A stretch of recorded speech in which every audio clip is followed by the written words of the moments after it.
Robert Rand was uneasy as he knocked on the door on 722 North Elm Drive. 4 weeks earlier, owners Jose and Kitty Menendez had been brutally murdered inside. Robert was there to speak to grieving sons Lyle, 21, and Erik, 18. The interview had been arranged by their aunt. He thought it strange the boys were still living there, but things felt even more surreal when he stepped inside the Beverly Hills mansion. He tells the Mirror, "I walked past the room where Kitty and Jose were killed. A chill went down my spine. I remember thinking if my parents had been brutally murdered in this house, I'd never live anywhere near it." It was then Erik and Lyle, the now infamous Menendez brothers, showed up in their tennis whites, tanned and laughing after just playing a game. It was hardly a picture of grief. Robert didn't know then, but the pair would soon become notorious as the Beverly Hills trust fund brats, the sons who butchered their parents, shooting their mother in the face, before going on a shopping spree. What Robert also didn't know was that their story would become his life's work, that he would become their friend, or that the boys would come to be seen as victims, driven to slaughter by their dad's sex abuse and their mom's ambivalence. Robert, now 70, has found new evidence that could potentially reopen their case. A letter from Erik claiming they were the victims of abuse. The story has captured the attention of a new generation with millions of views for TikTok videos calling for the case to be re-examined.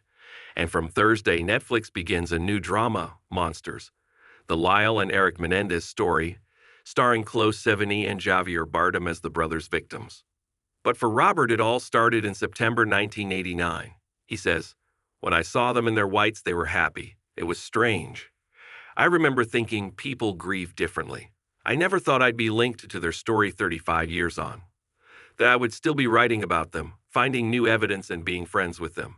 In March 1990, within a year of that first meeting, the brothers would be arrested. Erik had confessed to his therapist that they burst into the room while Kitty and Jose were watching TV. Jose was shot 5 times, including once with a shotgun aimed at the back of his head. Kitty survived 8 bullets and was trying to crawl away when Lyle shot her in the face with a shotgun. The brothers then began a £500,000 spree buying Rolex watches, holidays, and a Porsche. It didn't look good. Days after their arrest, Robert visited the brothers in jail. He says, "They told me don't make up your mind yet. Wait for the story to come out." That story emerged in court. The defense claimed music mogul Jose was an overbearing tyrant who had abused the boys for years. Family members testified that they were aware of abuse and that Erik had told them it was happening. But this was the 1990s, and the world still had a way to go in understanding the mental impact of such trauma. The first trial jury couldn't agree a verdict. At the retrial, the judge disallowed many abuse allegations. The pair were convicted of first-degree murder and sentenced to life. Robert says, "What became known as the battered wife defense had only been in California for around a decade. The abuse defense became the abused excuse, ridiculed by commentators. One prosecutor even argued that men could not be raped because they lacked the necessary equipment." Robert says, "I remember sitting in the court in shock. Can you imagine that being said now? In the first trial, there were juries for each brother. All the women voted for manslaughter and all the men went for murder. Afterwards, all the men said the same thing. A father would never do that to sons. The brothers always maintained they killed their mother because she failed to help them." Says Robert, "She told them she knew what was happening. Her marriage meant more to her than her sons." In the Netflix trailer, Kitty tells her sons she wishes she never had them. Says Robert, "That's based on what she told a family member."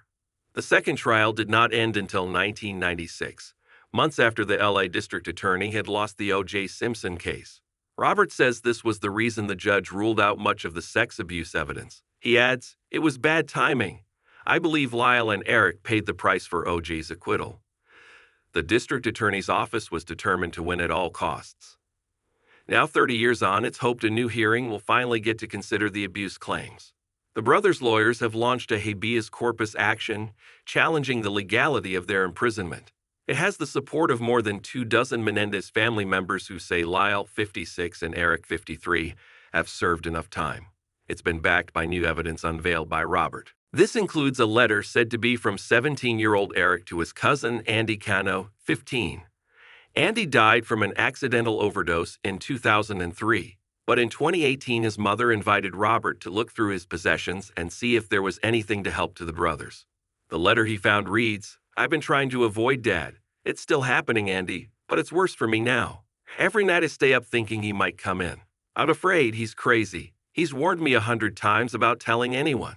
Robert also spoke to Roy Russello, a member of 80s Latino boy band Menudo, for a 2023 documentary Menendez plus Menudo, Boys Betrayed. In it, Russello claimed Jose abused him. The habeas corpus petition, including Rosello's affidavit about alleged abuse, was launched a day after the film aired.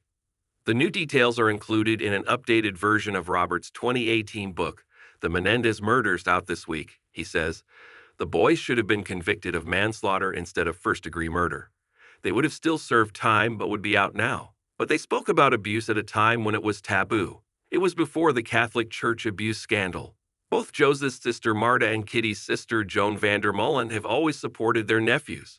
Speaking in 2017, Joan, now in her 90s, said, "My sister could have protected her kids. That was her job." There's also been an explosion of videos by Gen Z TikTokers dubbed New Menendez Defenders. Robert says, "My son alerted me to the videos. I couldn't believe it. I went down a rabbit hole for a few hours. I hope these and the Netflix drama will further highlight the case." Lyle and Erik, played in the Netflix series by Nicholas Chagas and Cooper Koch, were at first in separate jails. But in 2018, they were reunited at San Diego Donovan Correction Facility. Robert saw them in February in neighboring cells. He says, "We were all emotional as we hugged and laughed. The brothers see each other throughout the day and are so grateful to be finally together. They know about the Netflix drama but won't see it because they are only allowed to watch broadcast channels. What matters to them right now, above all, is the court outcome of the petition." Of course, not everyone wants the pair freed. Kitty's brothers Milton and Brian Anderson testified for the prosecution. Brian has since died, but Milton has always said he doesn't believe there was any sexual abuse. Last year, he spoke out again, saying it was his dearest wish his nephews should never be released. What they did was monstrous, but many of their growing band of supporters are hoping for the court to rule that monsters are made, not born.